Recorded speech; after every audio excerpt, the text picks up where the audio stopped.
لا أهلا ولا سهلا على اللي فاكر إن الدنيا مش سلف ودين. مهما عدى من عمرك وكبرت مش هتتجاب، ولا رصيدك في الستر مش هيخلص وهتعرف تكمل زي ما انت عايز، وينسى إن الدنيا سلف ودين ومش هتسيبها غير وحق الناس اللي انت غلطت فيهم متاخد قبل ما تروح الآخرة. ويا سيدي إذا ما اتاخدش ربنا يعينك في الآخرة. نخش على الفيديو بتاعنا، وطبعا لازم أرحب بيكم، فأهلا وسهلا. ازيكم الناس الجميلة الحلوة، ويا رب تفضل حلوة. المهم، صحينا من النوم على خبر غريب جدا. المشكلة كلها ان الخبر ده مش حاصل من كام يوم السنة دي، لا ده من السنة اللي فاتت متكرر وبيحصل مع طفل عنده 6 سنين. عايزك تفكر، طفل عنده 6 سنين. دي الجملة كده كتير وبقاله سنة بيحصل معاه الموضوع ده. صحينا من النوم على خبر في مدرسة في مدينة دمنهور، مدرسة خاصة، على بوستات وحاجات منشورة ان في طفل عنده 6 سنين تعرض للاعتداء الجنسي والاغتصاب. اللي حصل ان الام بدأت تلاحظ على ابنها حاجة غريبة، انه بيعاني من ألم اثناء ما بيدخل الحمام، وده كان بيحصل له بشكل مش طبيعي وهو عنده 6 سنين. ده شيء غريب. فكشفوا عليه والدكاترة قالوا ان هو عنده مصيبة، تهتك كامل في فتحة الشرج مع اتساع وصل 1 سنتيمتر. طفل عنده 6 سنين. بحاول استوعب اللي انا بقوله والله، بحاول استوعب ان احنا بقينا عايشين في دنيا عامله ازاي. مريض ايه؟ مين مريض يعني؟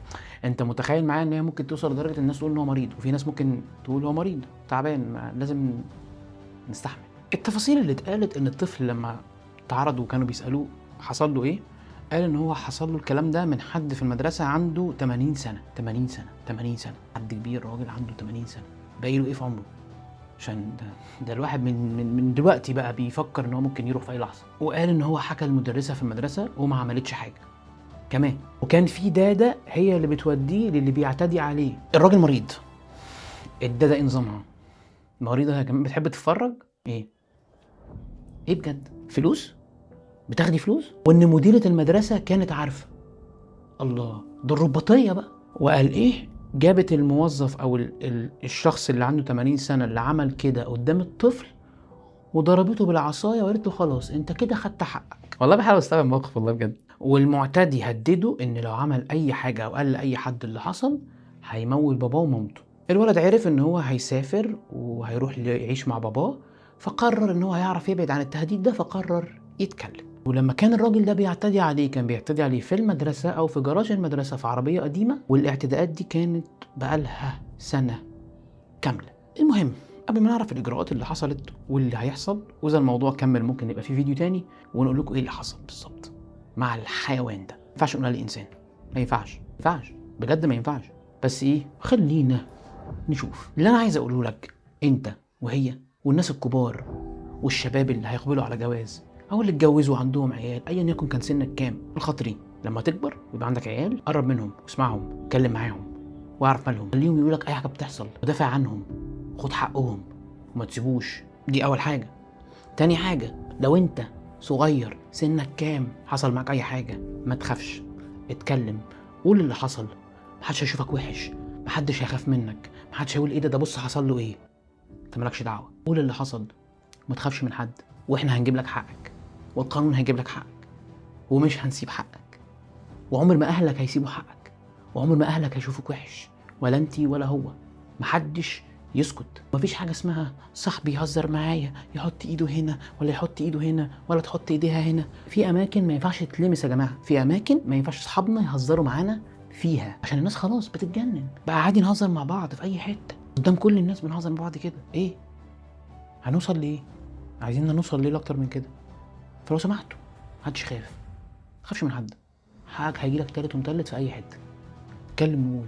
وطبعا اللي حصل للولد ده شيء مؤذي ومحتاج يتعالج نفسيا، ربنا يقويه، وهو قدها وانت قدها وهتعدي وربنا يكرمك. بقى بعض الناس المجانين هيطلع يقول لك طب احنا ازاي نصدق ولد عنده 6 سنين؟ اكيد في شك في كلامه. في ولد عنده 6 سنين هيطلع يقول كلام زي ده؟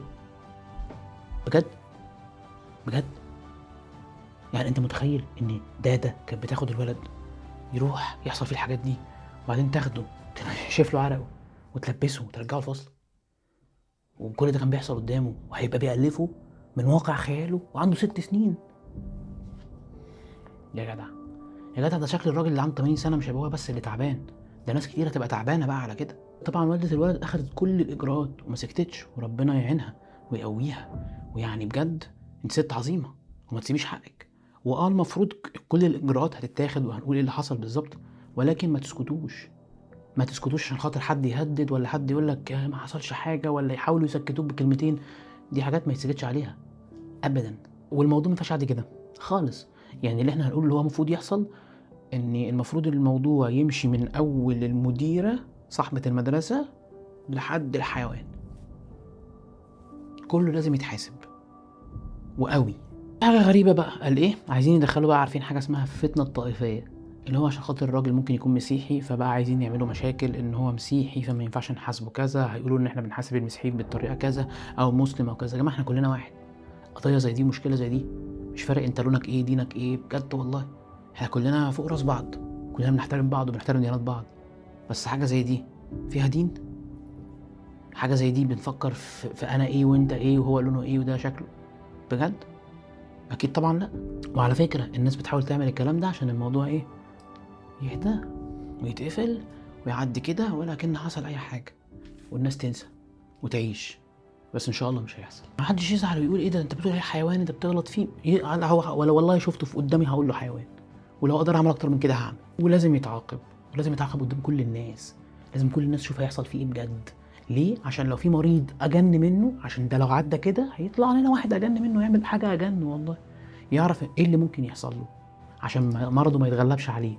لو انتوا شايفينه مرض وجنون بقى ولا ايه بالظبط. وزارة التعليم أصدرت بيان إن الواقعة دي كانت بتحصل من 2024، إنها دلوقتي في التحقيقات والنيابة العامة. إحنا هنشوف إيه الحكم النهائي اللي ممكن يصدر، وإن شاء الله هنشوف الحق وهنشوف الراجل ده وكل واحد كان ليه يد عارف اللي هو عمله ده نتيجته إيه.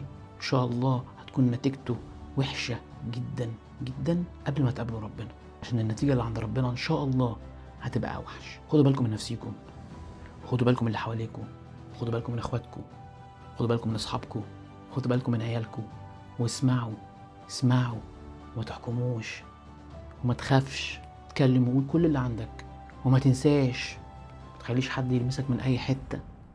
وانصح الناس الصغيرين، اخواتك، اصحابك الصغيرين، ايا يكن، انصحهم ان في حاجات في جسمنا ما ينفعش حد يقرب منها، وعلمهم وعرفهم.